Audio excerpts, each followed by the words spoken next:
Rappel de l'énoncé de l'exercice 15 pour les fonctions affines. Dans le A, vous avez 6x moins 3. On reconnaît l'expression d'une fonction affine qui est du type ax plus b. Ici, a prendra la valeur 6 et b prendra la valeur moins 3. En effet, 6x moins 3 peut s'écrire 6x plus moins 3, donc le plus b, b est égal à moins 3. Pour le b, on a un carré, on a moins 4x au carré. Le carré m'empêche d'avoir une fonction affine. La fonction carré sera une fonction très longuement étudiée en seconde. Pour le c, nous avons 1 sur x plus 7. 1 sur x est appelée la fonction inverse, elle m'empêche d'avoir une fonction affine, et c'est pareil, ce sera longuement étudié en seconde. Pour le d, vous avez x sur 2 moins 5. X sur 2, c'est 1 demi fois x.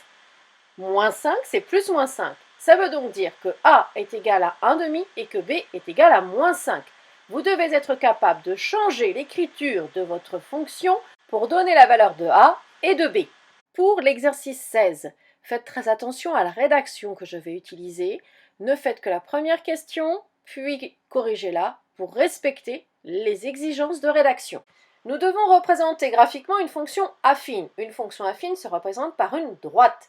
Une droite, pour la déterminer, pour la dessiner, il me faut 2 points.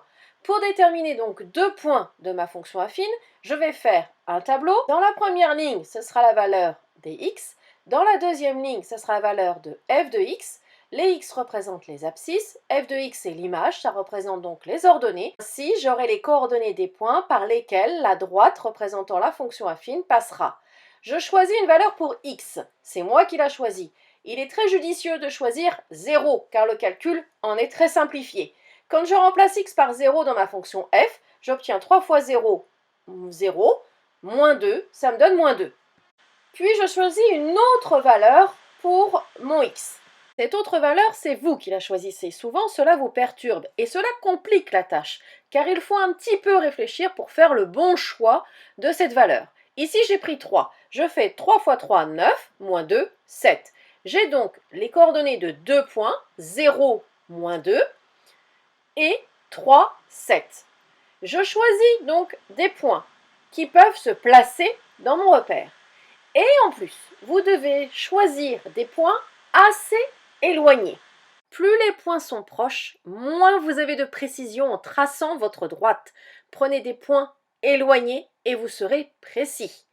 Vous tracez votre droite en plaçant les 2 points dans votre repère et vous les reliez. Je continue avec la fonction g. Je prends une valeur pour x et je vous ai conseillé de prendre la valeur 0. Je calcule combien ça fait pour 0, ça me donne 4. Puis je prends une autre valeur pour mon x, je choisis 3 à nouveau et ça me donne moins 2.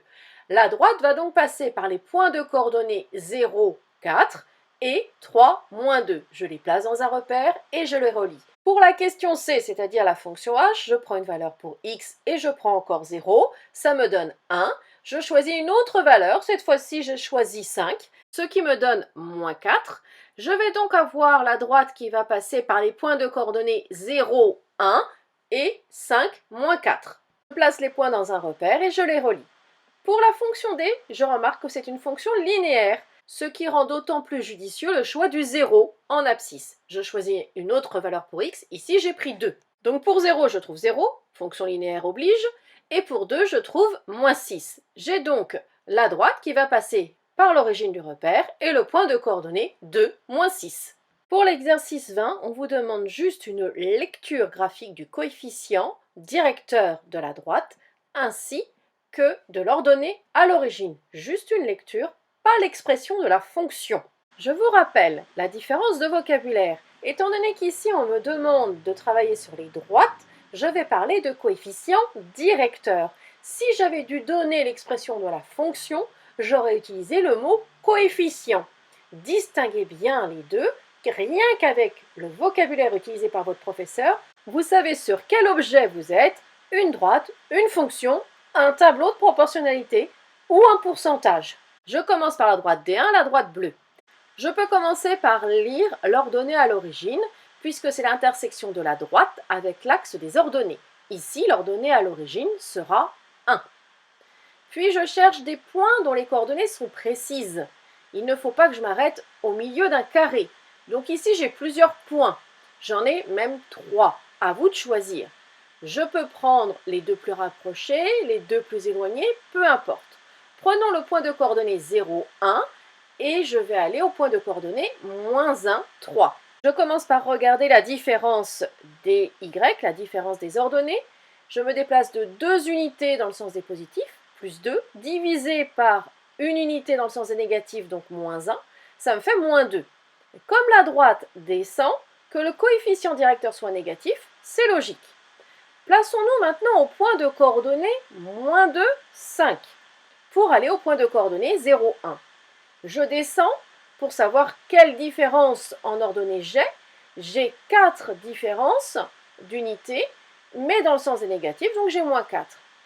Sur l'axe des abscisses, j'ai 2 unités de différence, mais dans le sens des positifs. Donc je me retrouve avec moins 4 divisé par 2, ça donne toujours moins 2.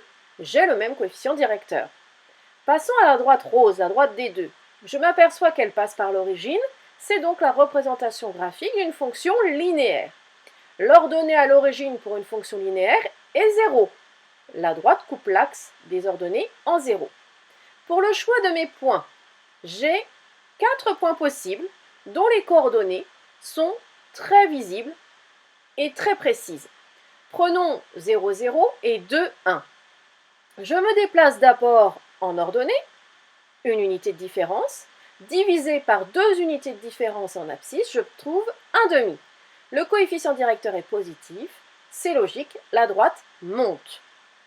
Pour la droite des 3, la droite verte, je vais me placer au point de coordonnées moins 3, 0, pour aller au point de coordonnées moins 2, 1. Je me déplace de 1 unité vers le haut, donc j'ai plus 1 en différence de y, et de 1 unité en axe des abscisses, donc j'ai plus 1. J'ai donc 1 divisé par 1, mon coefficient directeur est plus 1. Mon ordonnée à l'origine sera 3, puisque l'intersection de la droite avec l'axe des ordonnées, c'est 3. J'ai bien une droite qui monte, un coefficient directeur positif, tout est logique. Je passe à la droite D4, qui elle descend. Il faut donc s'attendre à avoir un coefficient directeur négatif.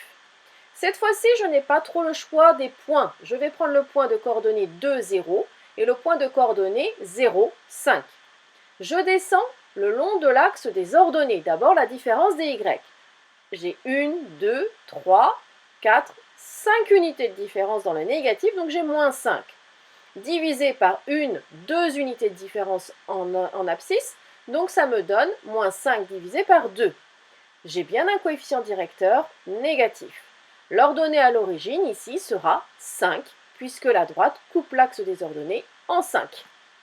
Mon conseil, dans ce genre d'exercice, repérez les droites qui descendent. Vous savez que les coefficients directeurs des droites ou les coefficients des fonctions seront négatifs et que les droites qui montent, les coefficients directeurs ou les coefficients des fonctions seront positifs.